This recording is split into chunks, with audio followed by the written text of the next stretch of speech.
Bismillahirrahmanirrahim. Assalamualaikum warahmatullahi wabarakatuh. Wassalamualaikum warahmatullahi wabarakatuh.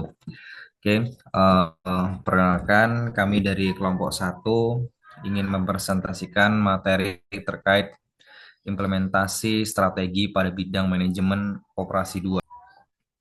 Di sini kita beranggotakan 4 orang. Yang pertama ada saya, Ardiana Van Pratama, NPM 0109. Yang kedua ada Rosid Hidayatul Alvin, NPM 0145. Yang ketiga ada Ana Faktul Janah, NPM 0120. Dan terakhir ada Nova Adianto dari Angkatan 23 dengan NPM 0095. Oke, di sini yang pertama kita akan membahas materi terkait dengan menghubungkan kinerja dan gaji pada strategi. Nah, menghubungkan kinerja dan strategi, menurut Dessler, sistem kompensasi yang baik harus selaras dengan strategi organisasi. Hal ini berarti perusahaan itu harus memastikan bahwa kinerja karyawan yang baik benar-benar menghasilkan imbalan berupa gaji atau kompensasi yang lebih tinggi. Dengan cara ini, kompensasi bukan hanya soal bayar-membayar, tetapi menjadi alat untuk mengarahkan perilaku karyawan agar bekerja sesuai dengan strategis perusahaan atau tujuan dari perusahaan tersebut. Oke, konsep dasar menurut Fred R. David.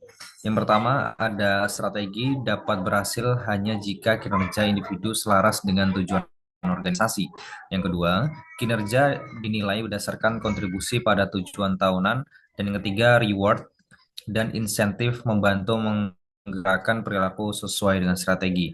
Jadi, penjelasan dari David menekankan bahwa strategi bukan hanya dirumuskan, tetapi harus ditetapkan. Dan penetapan strategi hanya dapat berhasil kalau setiap karyawan bertindak sesuai dengan visi, misi, atau tujuan perusahaan. Karena itu, penilaian kinerja harus mengacu pada tujuan strategis dan insentif digunakan sebagai alat untuk memotivasi. Peran tujuan tahunan atau annual objective.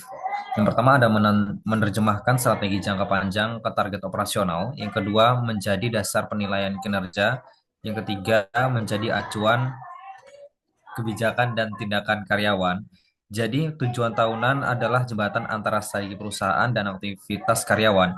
David mengatakan bahwa tujuan tahunan menjadi dasar penilaian kinerja. Jadi setiap karyawan harus tahu target tahunan karena itu menekankan apakah mereka berkontribusi pada strategi atau tidak.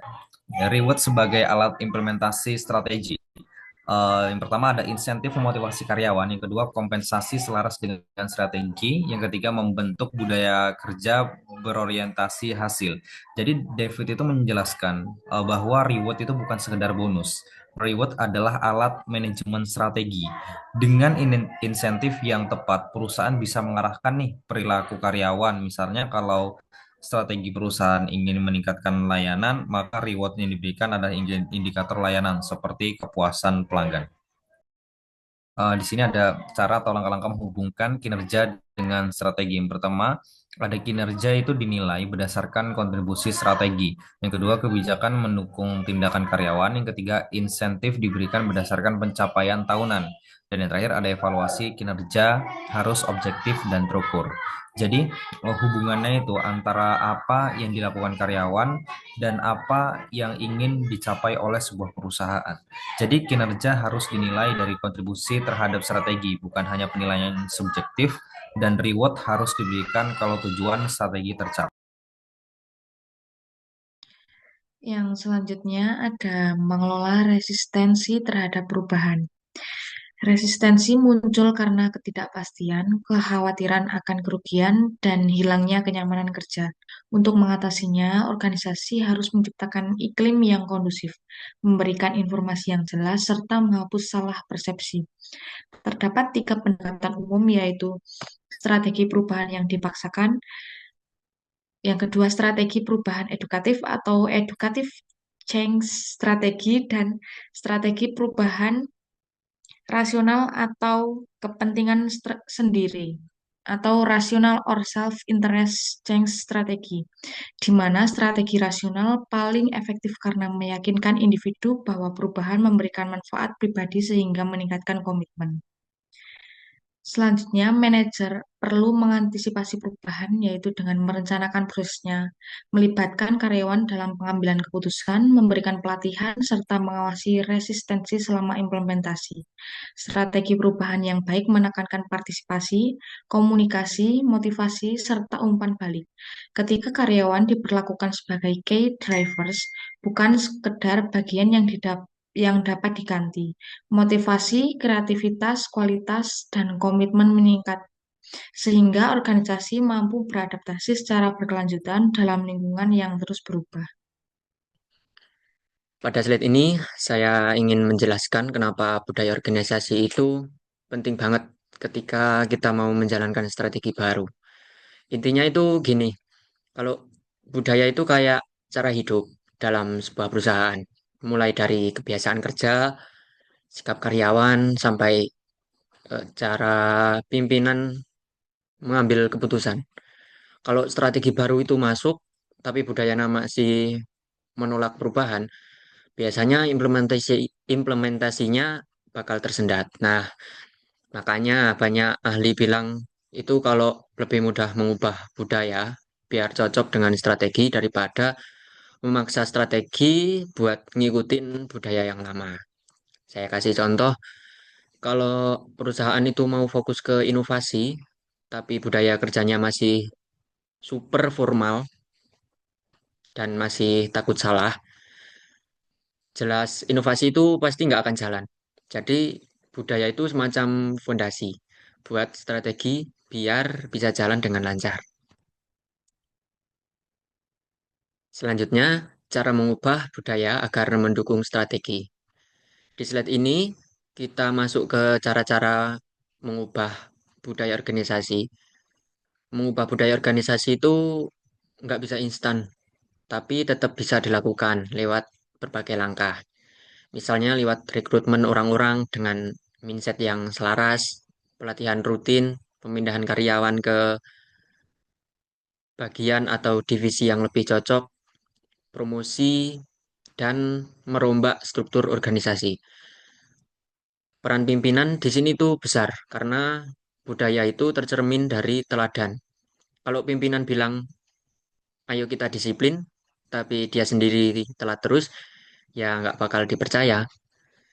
Di sini tertulis ada satu metode menarik namanya triangulasi, yaitu gabungan observasi, kuesioner, dan wawancara untuk membaca budaya perusahaan secara objektif.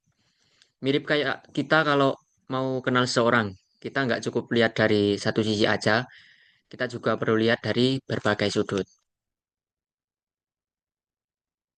Selanjutnya, elemen kunci budaya yang mendukung strategi.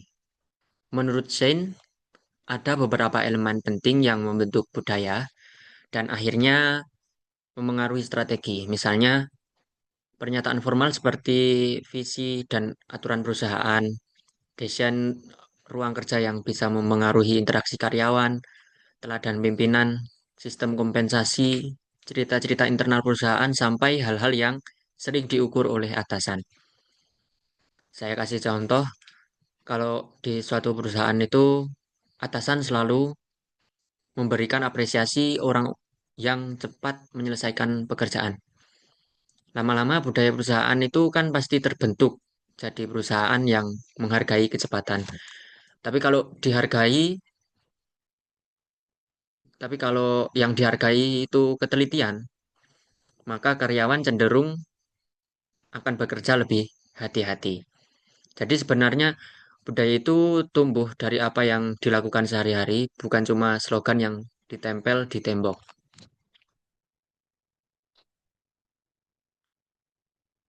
Selanjutnya, resistensi perubahan dan dampaknya terhadap strategi. Ketika strategi berubah, biasanya yang paling terasa adalah muncul resistensi atau penolakan.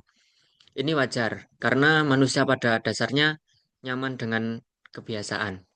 Perubahan sering bikin orang itu ngerasa kehilangan sesuatu, entah itu cara kerja lama yang sudah mereka kuasai, atau rasa aman yang mereka rasakan. Kalau perubahan nggak dikelola dengan baik, karyawan bisa bingung atau bahkan bisa stres. Makanya Komunikasi yang jelas dan dukungan dari pimpinan itu penting. Contohnya, ketika perusahaan mengganti sistem manual ke digital, pasti banyak karyawan senior yang gelisah karena mereka itu belum familiar. Kalau perusahaan cuma bilang, pokoknya pakai sistem baru, tanpa adanya pelatihan atau pendampingan, itu hasilnya pasti kacau. Dari resistensi ini harus dikelola, bukan diabaikan. Selanjutnya, contoh perbedaan budaya Meksiko, Rusia, dan Jepang. Di slide terakhir ini kita lihat contoh eh, bagaimana budaya di berbagai negara berpengaruh pada cara perusahaan menjalankan strategi. Di Meksiko, orang yang lebih menghargai hubungan personal. Jadi, sebelum membahas bisnis, mereka lebih suka ngobrol santai dulu. Bedalah dengan yang budaya Amerika yang langsung to the point. Kalau di Rusia, itu banyak orang yang dikenal tangguh dan berani ambil risiko. Tapi tekanan sosial juga besar sehingga orang yang sukses sering jadi sorotan. Mereka sangat menghargai produk luar, tetapi tetap mempunyai aturan kerja yang khas. Kalau di Jepang sendiri, mereka menekankan konsensus atau yang disebut WA. Di sana, orang itu sangat menjaga keharmonisan kelompok, diskusi panjang, berpikir matang, dan nggak tergesa-gesa. Misalnya, manajer Jepang itu lebih milih diam dulu sebelum menjawab, karena mereka itu mempertimbangkan dampak ke kelompok.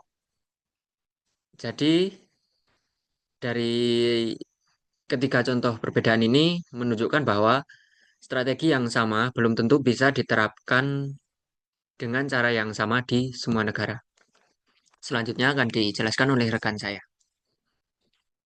Baik, yang selanjutnya terkait eh, fo- fokus bidang produksi atau operasi ketika implementasi strategi. Jadi, kapabilitas, keterbatasan, dan kebijakan produksi atau operasi dapat secara signifikan membantu atau menghambat pencapaian tujuan. Produksi biasanya menerapkan lebih dari 70% total aset sebuah perusahaan. Bagian terbesar dari proses penerapan strategi terjadi pada proses produksi. Jadi, keputusan-keputusan yang terkait dengan produksi mengenai besarnya pabrik, letak pabrik, desain produk, pilihan peralatan, jenis-jenis alat yang digunakan, besarnya persediaan, kontrol persediaan, pengawasan mutu, pengendalian, biaya penggunaan standar, spesialisasi kerja, pelatihan karyawan, kemudian penggunaan peralatan dan sumber daya, pengiriman dan pengemasan dan inovasi teknologi dapat memiliki dampak yang dramatis terhadap keberhasilan atau kegagalan upaya pelaksanaan strategi.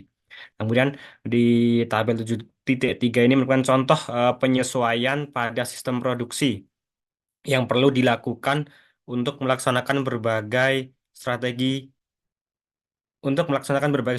Bisa dilihat dari tabel 7.3 baik untuk organisasi yang pencari laba maupun organisasi nirlaba. Misalnya saya kasih contoh itu em, bank.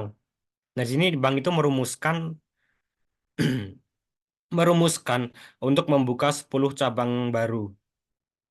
Nah, masalah pelaksanaan yang terkait dengan produksi adalah lokasi cabang tersebut. Nah, itu merupakan salah satu contoh eh, manajemen produksi dan implementasi strategi. Nah, yang selanjutnya terkait just in time atau JIT. Jadi, just in time merupakan suatu filosofi yang berfokus pada upaya untuk menghasilkan produk dalam jumlah yang sesuai dengan kebutuhan pelanggan pada tempat dan waktu yang tepat. Jadi, just in time berarti bahwa dalam suatu rangkaian proses produksi, suku cadang yang diperlukan untuk perakitan tiba pada ujung lini rakit pada waktu yang diperlukan dan hanya dalam jumlah yang diperlukan. Dan perusahaan yang menerapkan sistem ini pada seluruh lini produksi dapat mendekati persediaan. Kemudian adapun tujuan utama dari JIT atau Just in Time ini ada beberapa. Yang pertama itu zero defect atau tidak ada barang yang rusak. Itu berarti barang itu diproduksi tanpa cacat sehingga tidak ada pemborosan biaya perbaikan, pengembalian ataupun pengerjaan ulang. Yang kedua itu zero setup time atau tidak ada waktu setup. Itu berarti waktu persiapan mesin dan proses produksi dibuat secepat mungkin agar proses dapat berjalan tanpa menunggu. Yang ketiga ada zero load excesses atau tidak ada kelebihan load. Jadi produksi hanya sesuai kebutuhan sehingga tidak ada persediaan berlebih yang menambah biaya untuk penyimpanan. Yang selanjutnya ada zero handling atau tidak ada penanganan. Itu berarti pergerakan barang diminimalkan sehingga alur kerja lebih efisien dan resiko kerusakan lebih kecil. Kemudian selanjutnya ada zero queue atau tidak ada antrian. Berarti menghilangkan antrian dalam proses produksi agar barang bergerak lancar dari satu tahap ke tahap berikutnya. Yang selanjutnya terkait zero breakdowns atau tidak ada kerusakan mesin.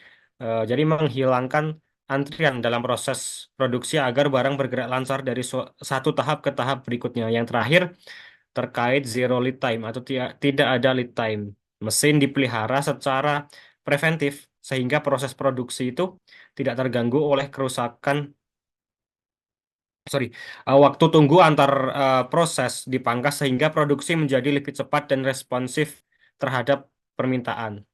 Nah, kemudian ada 4 jenis pemborosan di dalam produksi. Yang pertama, sumber daya produksi itu terlalu banyak, yang berarti pemborosan ini terjadi ketika tenaga kerja, mesin, atau fasilitas digunakan melebihi kebutuhan proses. Kelebihan sumber daya menyebabkan biaya operasional meningkat tanpa memberikan nilai tambah pada produk. Dalam praktik manufaktur ramping, jumlah sumber daya harus diseimbangkan dengan kebutuhan nyata agar proses tetap efisien. Yang kedua yaitu produksi secara berlebihan. Jadi produksi lebih banyak dari permintaan merupakan bentuk pemborosan paling kritis karena menciptakan biaya penyimpanan, resiko kadaluarsa, dan menutup ruang bagi produk yang bernilai lebih tinggi. Produksi berlebihan juga menutupi masalah proses karena membuat perusahaan tampak sibuk padahal tidak efisien. Yang ketiga, persediaan terlalu banyak. Stok bahan baku, barang dalam proses, atau barang jadi yang berlebihan menyebabkan modal tertahan dan meningkatkan biaya gudang.